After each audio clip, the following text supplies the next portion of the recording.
Hi, welcome back to the podcast School of Love, where we want to help you create parent-child relationships where you can talk about anything, especially about sex.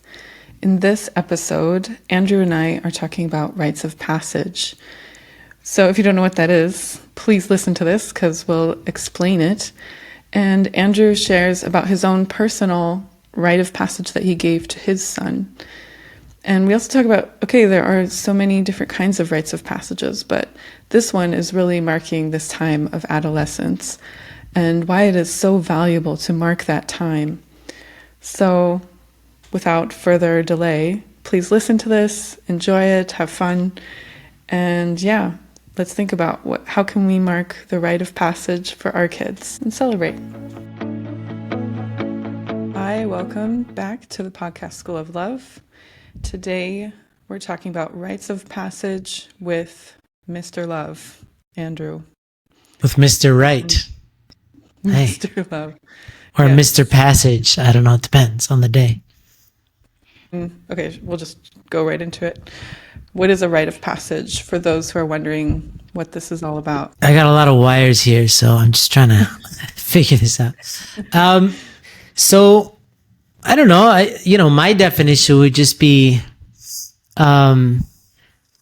the going from one room of the house to the next, metaphorically speaking. So in this case, the rite of passage is going from a child to an older child, like a little kid to a big kid. Let's say that. Because you're not an adult. Even it's crazy. We have staff in High Noon that are, 19, and we're like, oh yeah, they're 19. 19 is still a teenager. You're still a kid in many ways. You don't have a fully developed brain until you're like 26 or 27. So, it's not like from kid to adulthood, but it's from a little sheltered kid who completely relies on your parents complete dependence to some sort of independence, right?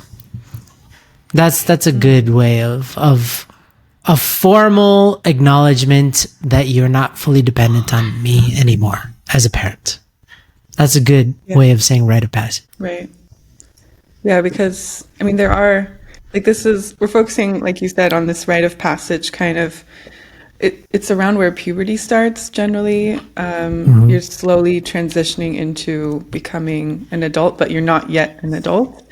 But I think there are other rites of passages, maybe many in your life, kind of milestones that you reach.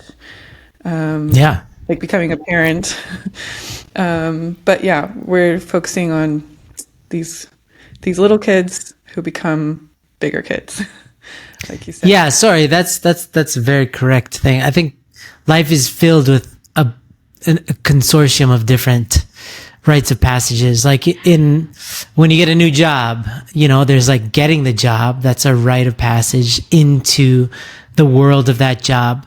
But then building people's trust, there's usually different rituals that organizations have to build trust and to take on higher positions. That's a rite of passage that you are now going from, low level to mid level to high level within the company. These are all rites of passages. And in society, like going from one grade to the next is a rite of passage. Going from middle school to high school to university to the workforce. These are all rites of passages. But these are all formalized and external rites of passages. And what we don't have is a rite of passage from, and I want to get into that, which is like, you're a kid, but now you're not a little kid anymore. Like this is a very old infrastructure that humans have always had up until very recently. And the absence of that is actually creating a lot of chaos in our society. Mm-hmm. Yeah. How did you come to notice? I know you shared a book that you read, but did you notice that even before the whole chaos? Yeah. So, Uncle John Williams told me about this book, and after reading the book, it was like a splash of freezing cold water on my soul, because I could look back at my youth and see that in the absence of this formalized rite of passage, which I'd like to get into, we're just making it up. And because of that, you basically have a lot of immature people who haven't proven their maturity. Maturity is measured in society by maybe how much responsibility you take, right? Oh, they're doing well in school, so they're mature, right? Or they got a good job. At least little Susie has a great job. She's a doctor, so she's doing great. But what happens when little Susie becomes a drug addict, right? Or she gets a divorce or whatever. There's like a lot of things that don't quite make sense. When you see adults acting like babies and you're like, why is this happening? That's a realization I had kind of in the past maybe 10 years, looking at a lot of adults and seeing them acting way less mature than their age would indicate, and being like, we judge at somebody by like how old they look, but it's hard to measure how old they are internally in terms of maturity, right? And a lot of that is because we don't have like a maturity schooling system. We don't have, like we can tell how intellectual you are, how smart you are, how capable you are based on a bunch of external factors. Grades, these measurements, these metrics that we've created as a human civilization to measure somebody's worth in academia or in the workplace. But in terms of relationships, in terms of like being a good son or a good husband or a good daughter, good wife, these kind of things, how do you measure that? It's usually I'm doing fine until I'm not, right? But there's no process and there's no way of measuring until it's almost you're in a crisis. And so there used to be a lot more inherent infrastructure in society when we were in tribes, when we existed in a much more simple way together with families and communities. But now that that's been kind of broken down and we're reinventing how to live based on technology and living in isolated little apartments, these old ancient traditions that have existed for thousands of years are now not there. And so we have no way of knowing how healthy we are internally until we have depression or an anxiety attack or things stop working out and we realize maybe I'm not as okay as I thought I was. Yeah. Although I wonder, I feel like you go through a rite of passage and it's still okay to not be okay. But what I mean is like, things still will happen in life, right? Even when you go through a rite of passage. Sure. But I didn't, you get to reveal the book that we're talking about, but I didn't finish it. I just started it. And what I really liked about, they just gave some examples of these tribal rites of passage. And a lot of it is involved in having this community, right? So you're with these other adults, they've gone through their rite of passage already. They have their wisdom and they're kind of bringing you into the community. And so it's like, we're here for you and you can always reach out. And I feel like that's something really special that is missing today. And because we're all isolated in our little apartments. And we don't really have that kind of culture to reach out. But if we did, then, even when Susie goes through her divorce or so-and-so loses his job, if they had that community, then maybe things could be better, to pick each other up. Absolutely. I mean, it's a necessary ingredient to life that most people are missing out on. And so, the big reveal is the book is Iron John, Jon. Iron is in the metal. And it's about a metaphor. It's a really great metaphor. But it's from the early 90s. I read it probably 9 years ago, something like that. And it haunted me. It stuck with me. And I reread it maybe a year ago, something like that. And then I've been recommending it a lot because it looks at societies, right? It looks at how we organize ourselves in communities. And there was this thing that happened, it didn't matter whether it was in Africa, South America, wherever, anywhere that there were people, somehow they realized we have to teach our kids how to grow up. And there's like the gradual learning and inheriting from just being around elders. But then they all created these ceremonies whereby childhood was almost ripped out of the kid and they were introduced into the world of adults, right? And because things were a lot more brutal back then. There weren't like trauma support groups thousands of years ago. It was, if you don't grow up, you're gonna die. Like, you're just gonna get eaten by something. You gotta wisen up, kind of thing. So it was a lot more dire and intense, which is not what, the book recommends. But it's just, the idea is that you should naturally get to be a kid, which means, you get to live in an imaginary world and do fun stuff and not worry so much about responsibilities, but just kind of grow up and be a kid. But at some point, you have to realize that you are a part of a living, breathing entity, an organism, and what you do matters. And if you are a good person, then you can inherit or you can influence the community beneficially, right? You can contribute meaningfully. And if not, then you can be a liability, right? And so the idea is that you're no longer just an individual. You're now part of a collective. And I don't know how much you want me to get into it now, but there's some components there that I think are really relevant, right?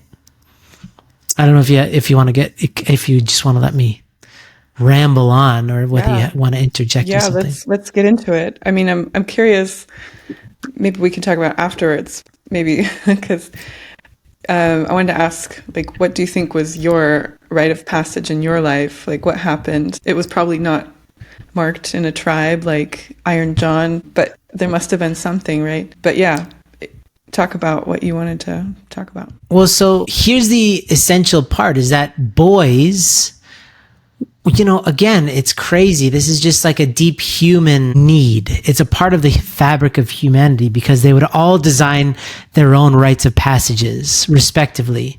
It didn't matter where the tribe was, where the people were. They would all have something similar, but different, unique to them.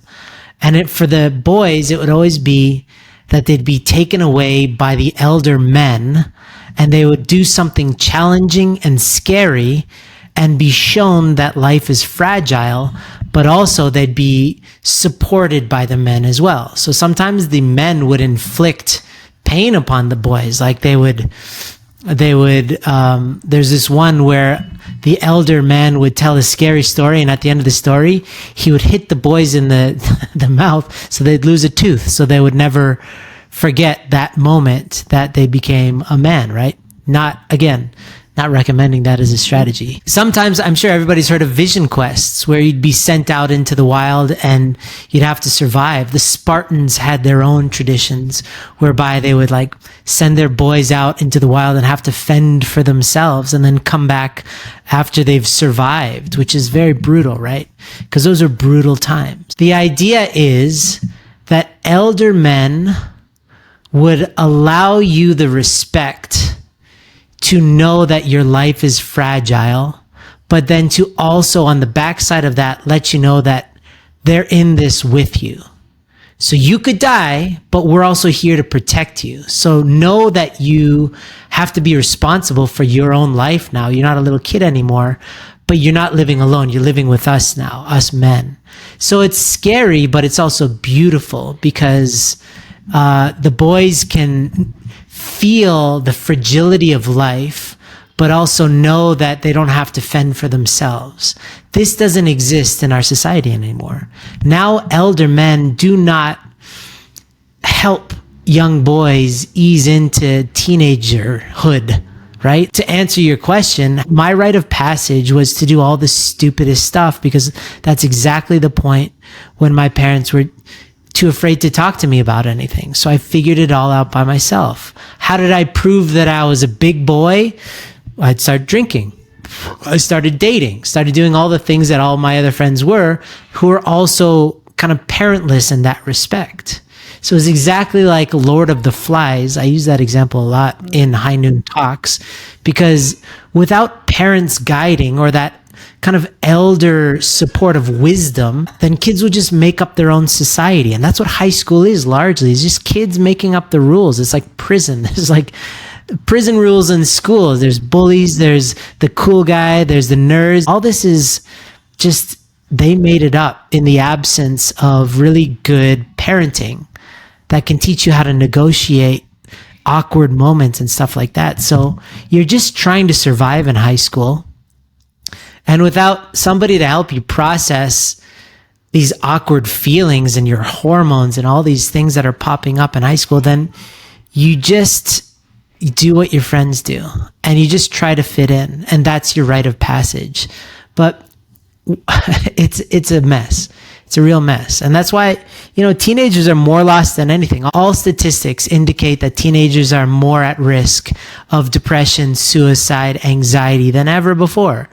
And it's largely because of the missing component that they're relying on their phones for comfort rather than their parents for support, right? And so it's not like the rite of passage solves everything, but it's a massive missing piece to the human experience right now, that we don't have elders to help us sort through the mess of growing up in this world.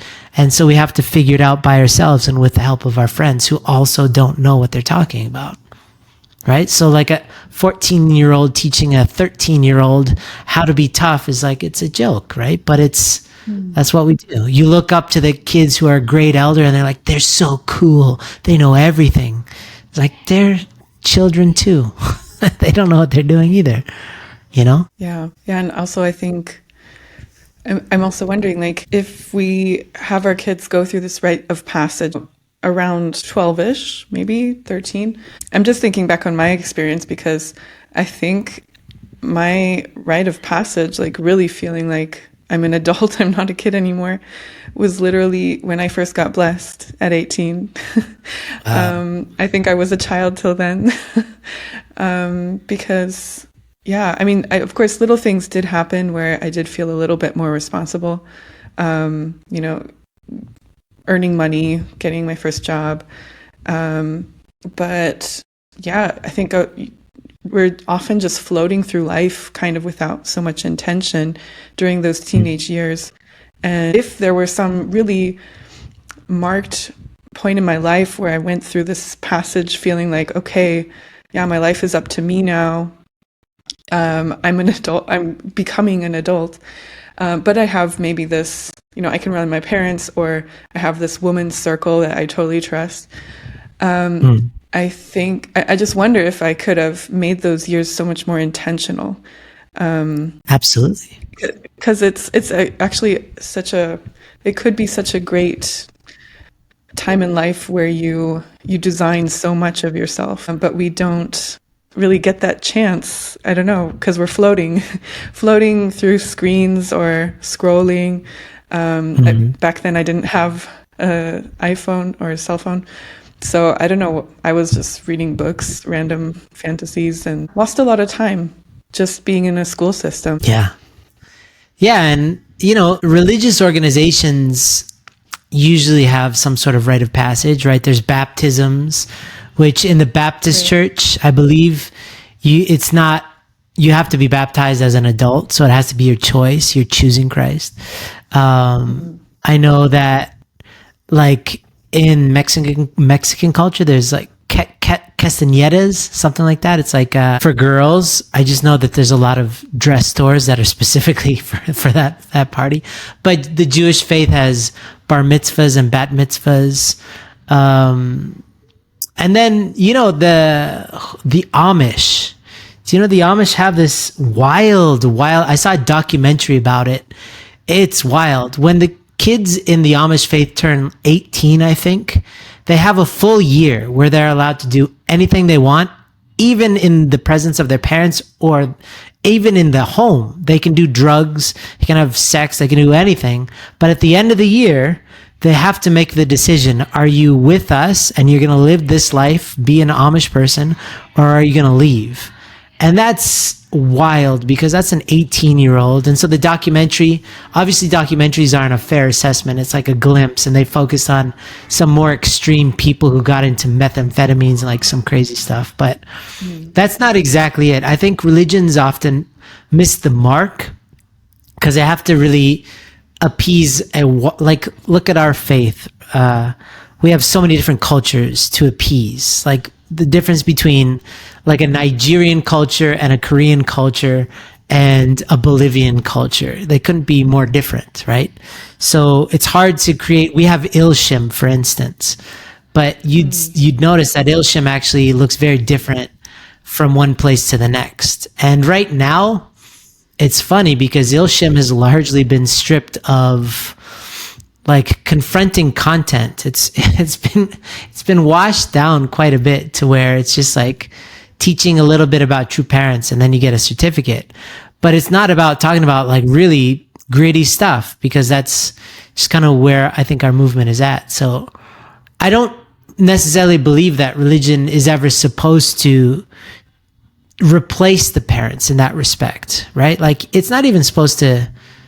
Anyway, I have a lot of opinions about that, but at least in terms of the rite of passage, I don't think that we should ever rely on an organization to do it. It's really a personal thing. Because back in the day, it was your tribe. It was the elders that you knew, but you knew them like a kid. And then now you know them more like an adult, right? And so similarly, like I'm taking this on with my family and my kids personally, and I'm not outsourcing this to anybody because I want my kids to experience something that I just can't rely on other people to do, right? So that's why, I told you earlier, but my rite of passage with my son who just turned 12, that's why this really got real for me, was because I think as parents, I remember reading this Facebook post by a young lady in America.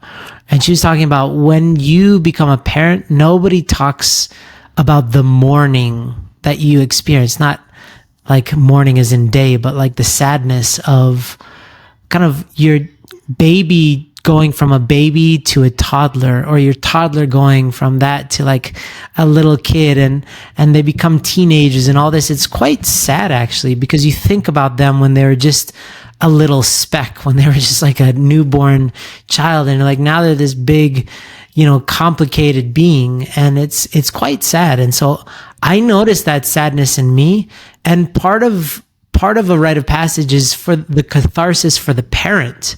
You're helping to even get over the fact that your kid is now not a little baby anymore. Because I know a lot of parents coddle their children because they haven't come to terms that their kids aren't little babies anymore. So they treat them like little babies, helicopter parent them to death when they're in high school or whatever. And so it's also for the parents, right? But I could feel like a sadness in myself because my oldest just turned 12, and I just have all these memories of him as a little kid, and I'm like, oh my God, you're a big guy. So I was like, we got to do something. So my plan was to take him out on his birthday, just me and him, mano y mano, right? Let's go out. And I wanted to do something that was scary and also something that was really meaningful. And so to take the elements of the rite of passage, instead of punching my son in the face like they used to do, but I did punch him a little bit, metaphorically speaking, because I told him, if kids are listening, stop listening now, but I told him about the truth of Santa Claus, right? And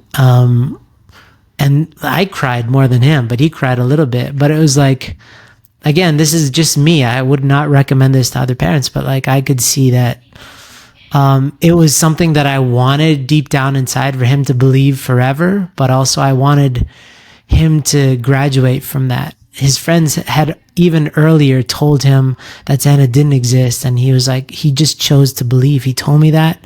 We had to talk about it. I was like, well, what do you think? He's like, well, I want to believe. And I was like, you go, boy. But that was 2 years prior, and so We had that talk. And then the second part of it was the fragility of life was we're in Mongolia. Okay. So I can't get arrested because this happened in Mongolia where anything goes.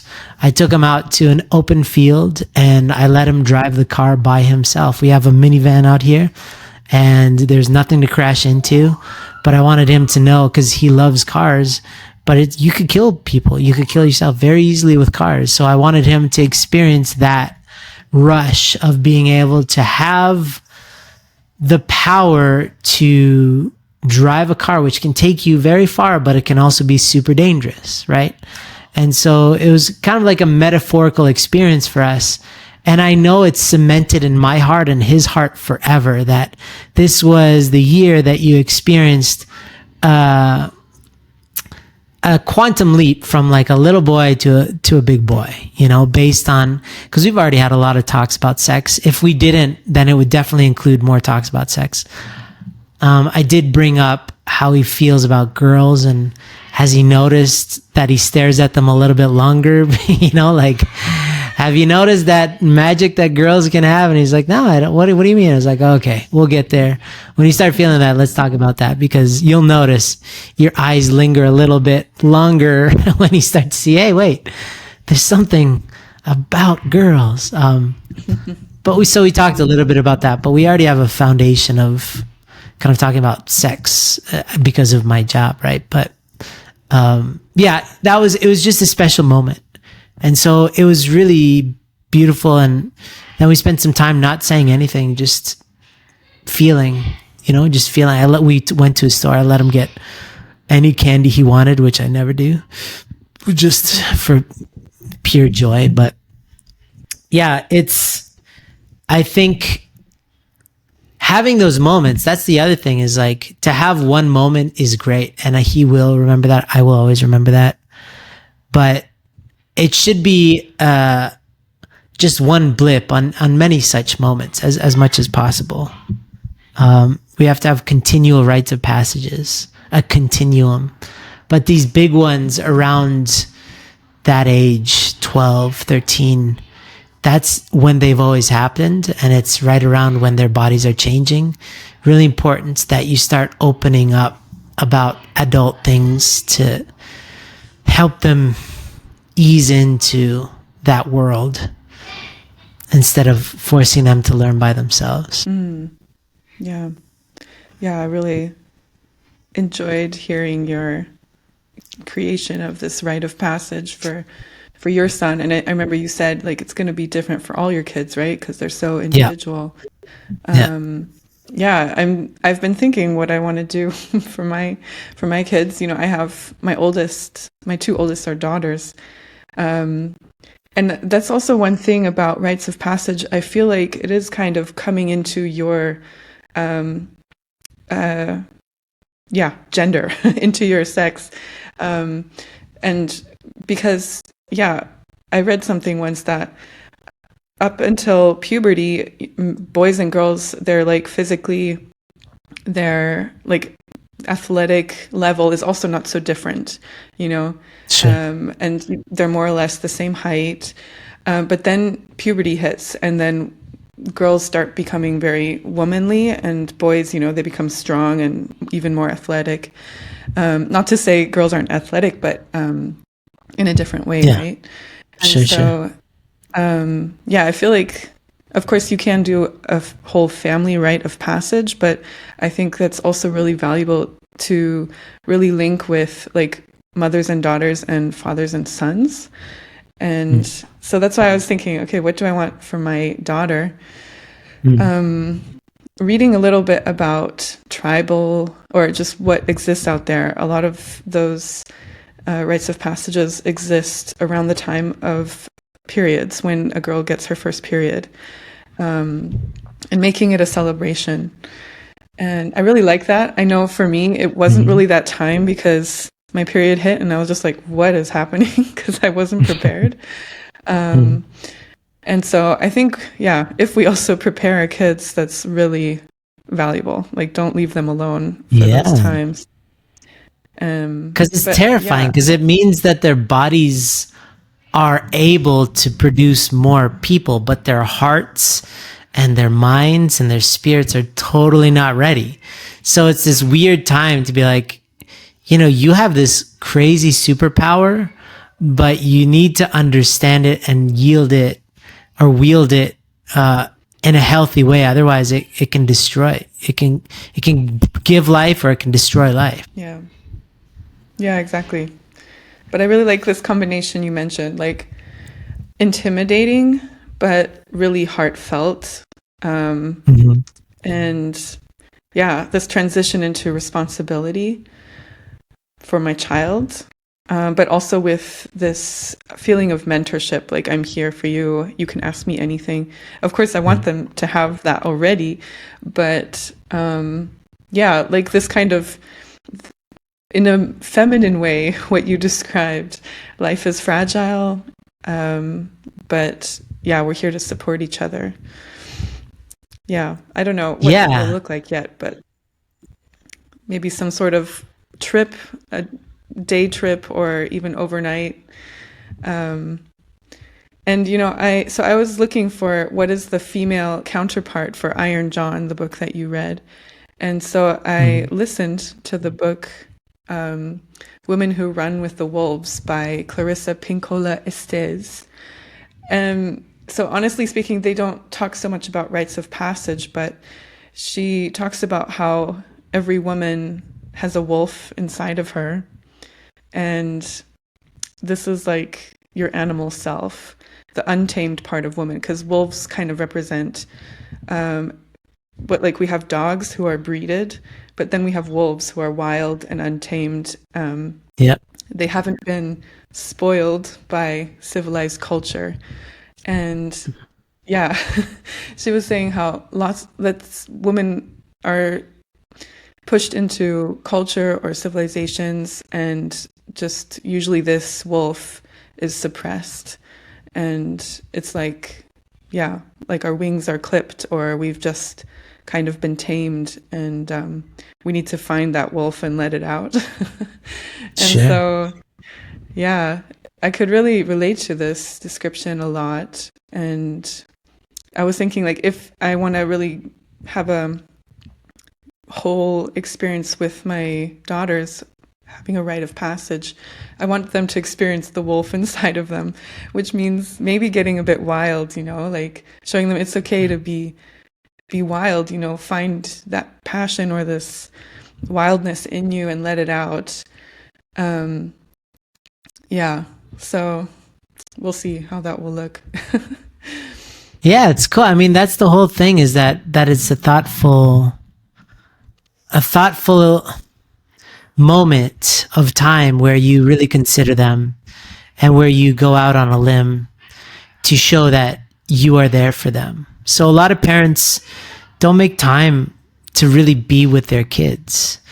And you should do that as often as you can. Like, I really try every day to discipline myself to show my kids that I'm really there for them, so that they know and are constantly reminded. But especially in pivotal times, these landmarks in your life, that they know that they're entering a new phase of life, but they're not doing it alone, right?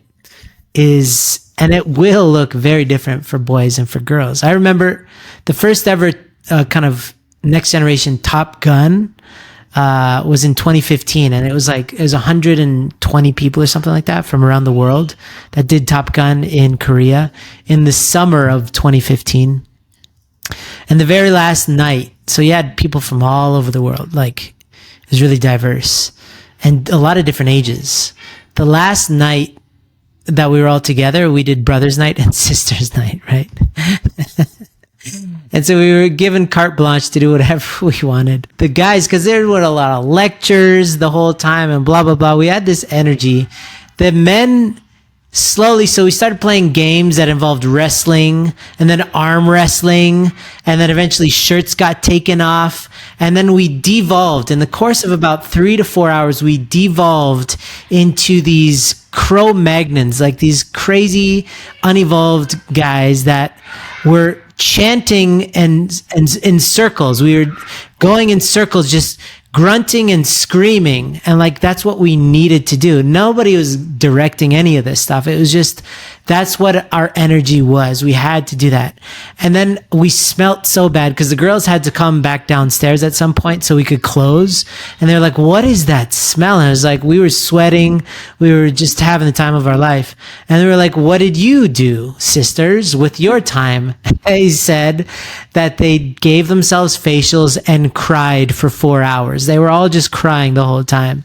They were having this emotional experience, and we had anything but emotion. We were completely in our bodies, being primal.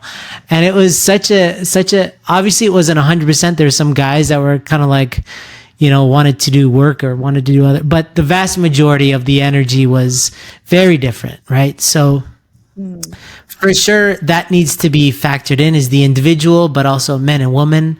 But again, the main thing is that even after these tribes did this rite of passage, their commitment was to also help raise that child, right? So it's not just that, okay, I did the thing, now the kid's going to be okay. It's like, that's just the unveiling of like exposing them to certain realities. Not everything, because they're still kids, right? But letting them know that life is a little bit more complicated than they once thought, and things can be sad, and things can, there's a bunch of different stuff that can happen. But then also that you're committing to them and asking for their commitment to be there for each other, right? That's an integral part of this. And I wanted to mention another thing is that in society, in the absence of parents doing this, one crazy thing is like, what are frat houses? What are sororities? They all have initiations. You can't just join them. You have to prove that you're part of this organization. And even the most violent gangs in the world don't let you just join based on signing a contract. They have initiations where they usually beat the crap out of you to see if you can take it, and then you can join their violence, right? So it takes on this very disgusting, mutated version in society in the absence of God and some sort of heavenly tradition, right? And again, yeah, like in high school, it's like, in order to join any clique, you have to prove that you're one of them. So you usually have to give up a part of yourself. In a healthy rite of passage, you do have to give up a part of yourself, your old self.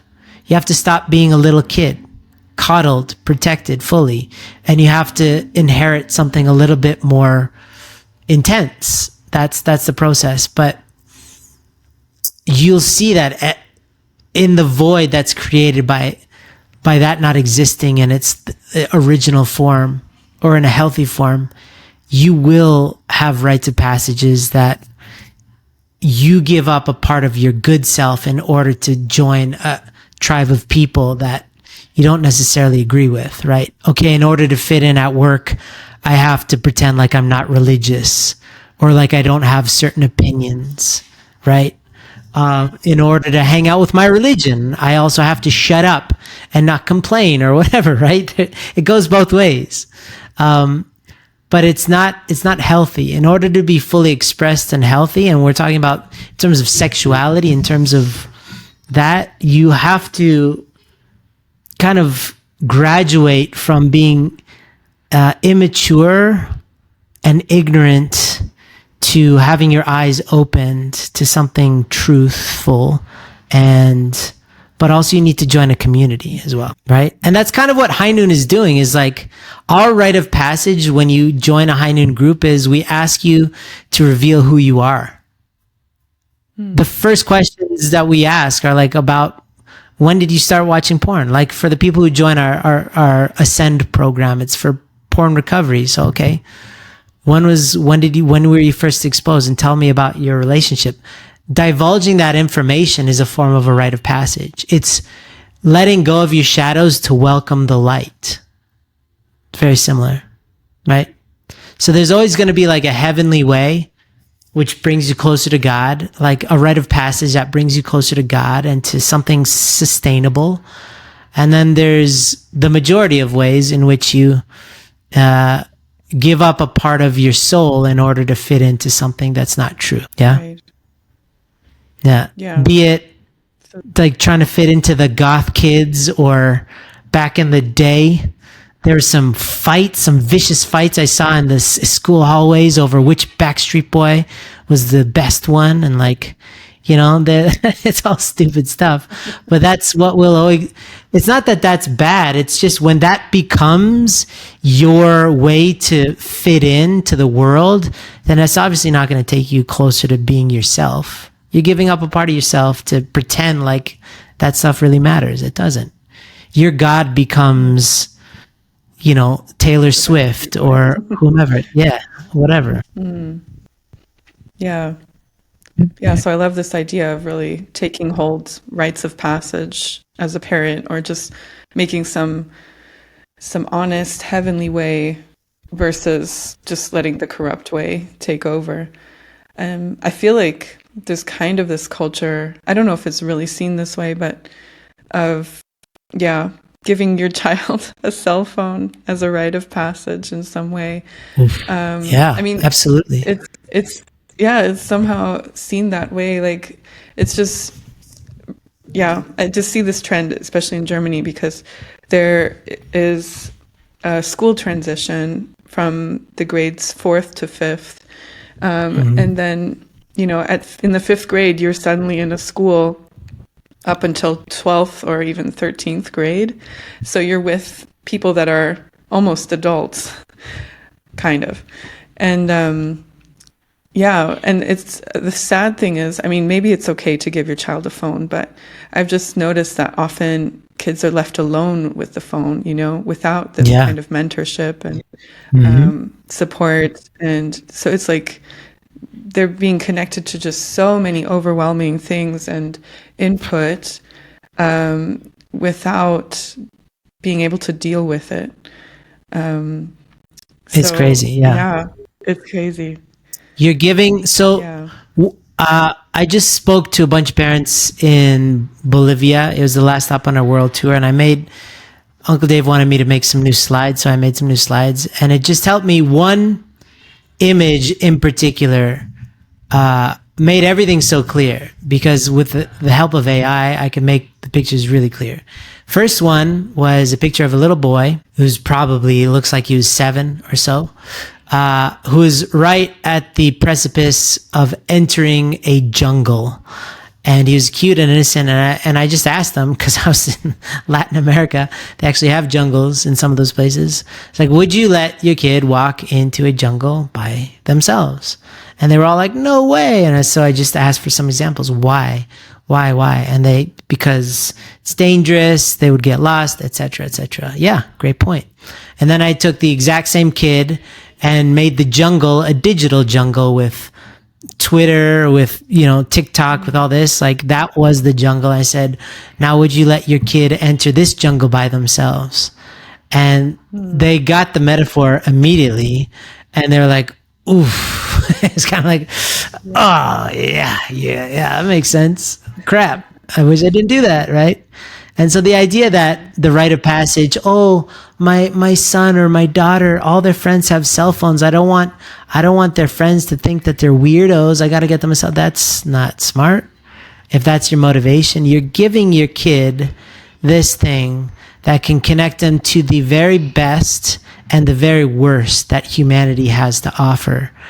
And unless you give them guardrails, you give them the dignity of not having to make adult choices at a young age, you respect the fact that their biology is going against them, and that they're likely going to become addicted, and that these algorithms are designed specifically by billions of dollars and the smartest people you can imagine to make them as addictive as possible. You're going to give them that without any software to protect them or continual conversations to check in on how they're doing.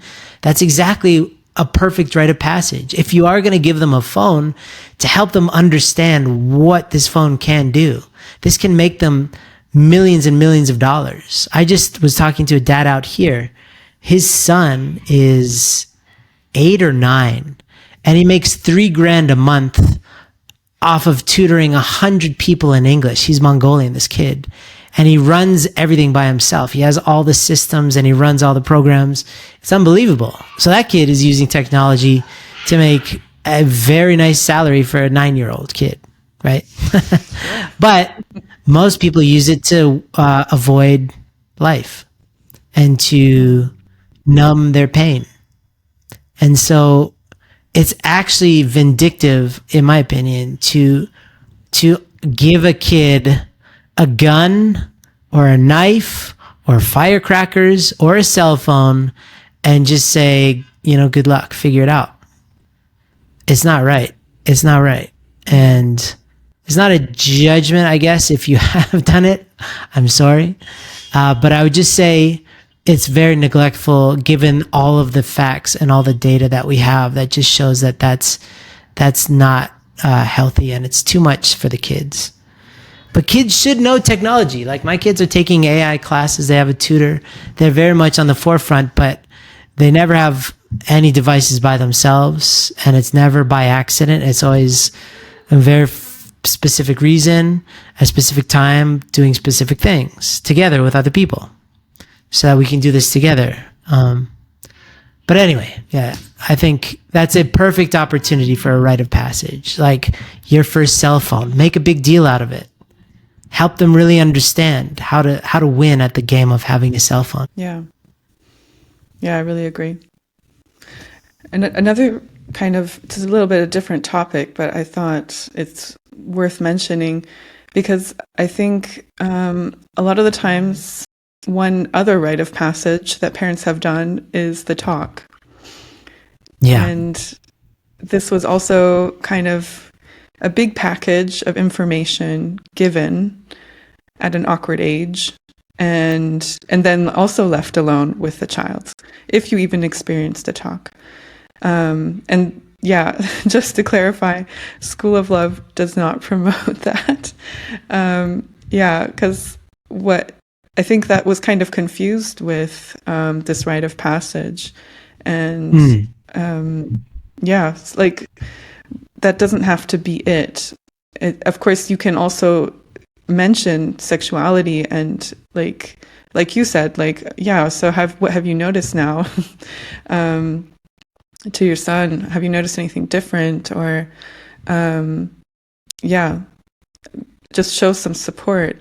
But learning about what sex is, that doesn't have to come at that age as a rite of passage, because it's just so much at once, for a child to absolutely to process. Yeah, and they can't. None of this stuff they can process by themselves. That's why the ceremonies that rites of passages provide are kind of lasting memories, because we remember things that are connected to the emotion. So the stronger the emotion that we have during an instance, the more that we will remember it, the longer and the more kind of details we'll remember, because it was so emotional. So that's why, we talk to people who were exposed to porn when they were 8, 9, 10, 11. They remember what they were watching. They remember where they were, because it was such a deep, crazy, wild experience that was so scary, but exciting and confusing and all this stuff.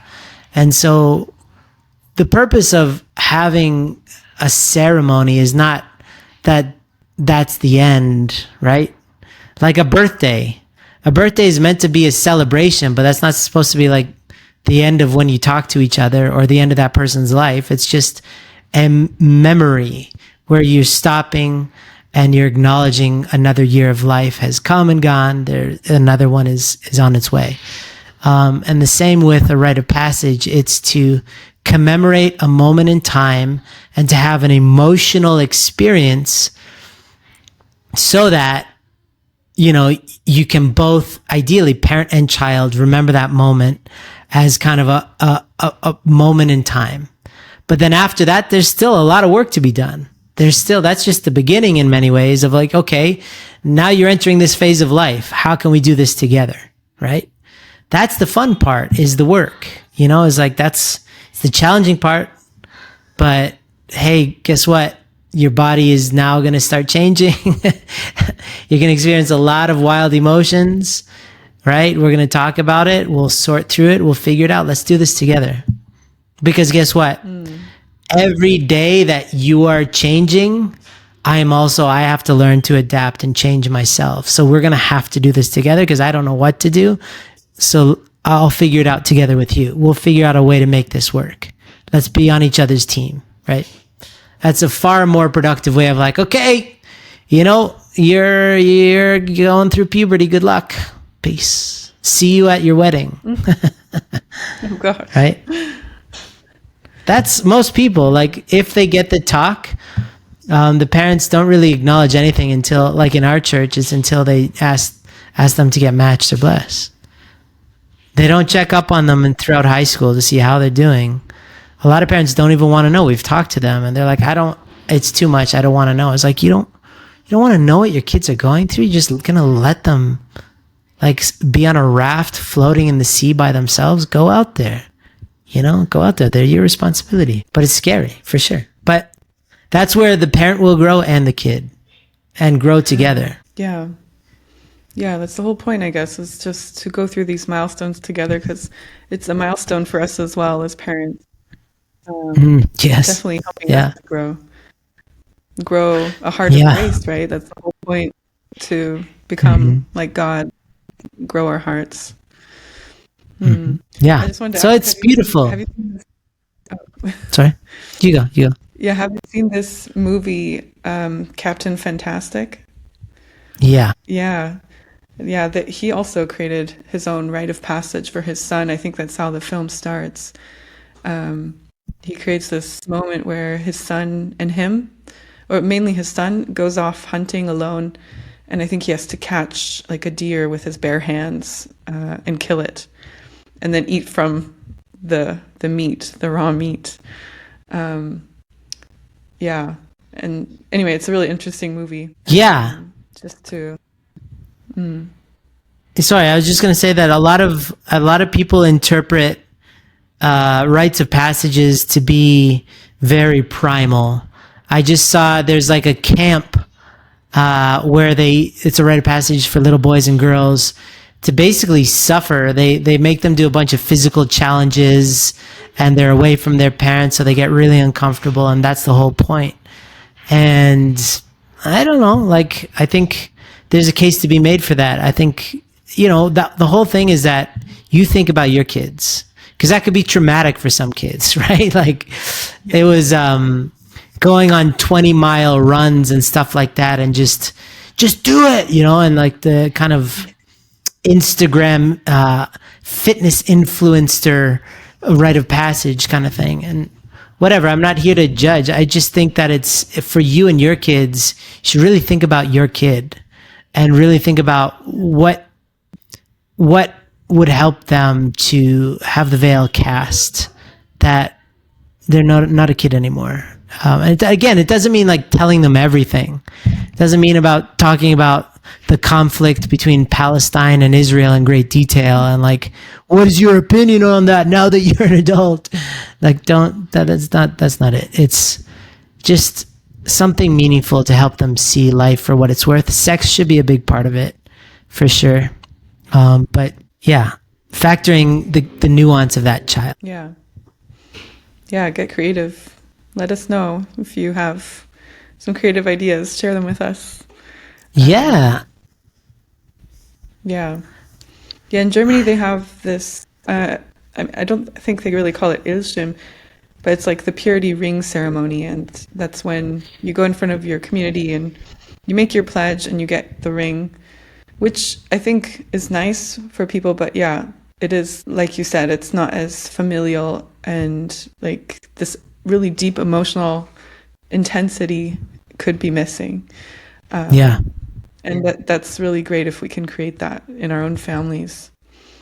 So, yeah. And so my son did that purity ring thing in Korea, and it was really like they were trying to do it in a mass way because it was at the stadium at a mass wedding. So they did a mass purity as well. And my son wasn't even sure what he was committing to. So I was like, bro, we'll talk about it after. And so we talked about it after. But even that though, even best case, let's say like with some ilshims, I have seen them. They've done it really well in Colorado. There's Anissa has done a great job at organizing ilshims in the past and making it so that the community helps to put on an ilshim together. We had aunts and uncles, we had elder brothers, and it's really cool. But even the best one, again, it's like, well, are you going to check up on them a year later? Because just because they did a ceremony when they're 12 or 13 doesn't mean that they're holding on strong at 14, 15, especially when they're starting to, be better looking or whatever. Girls are really looking at them or boys are really starting to notice them. And it's like, you got to check up on them regularly because there's a reason why an adult has to sign a contract for anybody under 18, because your word as a kid, you don't have the same amount of venting authority.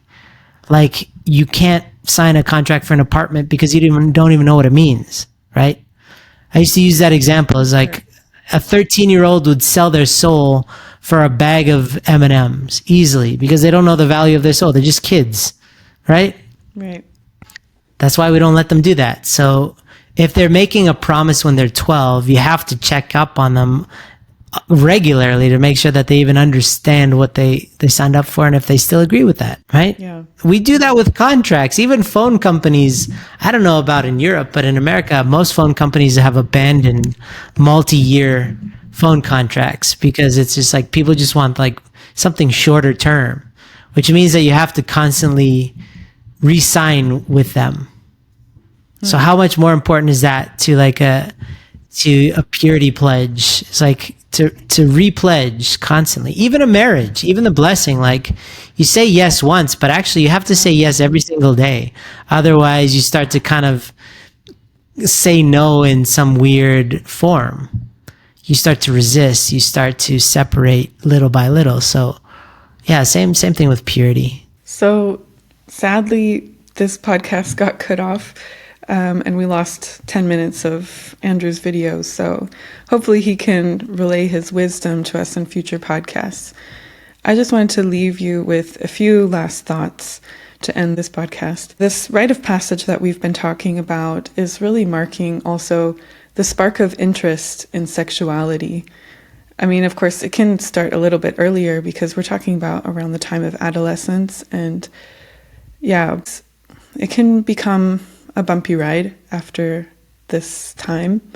But if we're there for our kids as their parents, as their source of absolute love, relaying God's absolute love to them, then we can make it less bumpy, we can make it easier.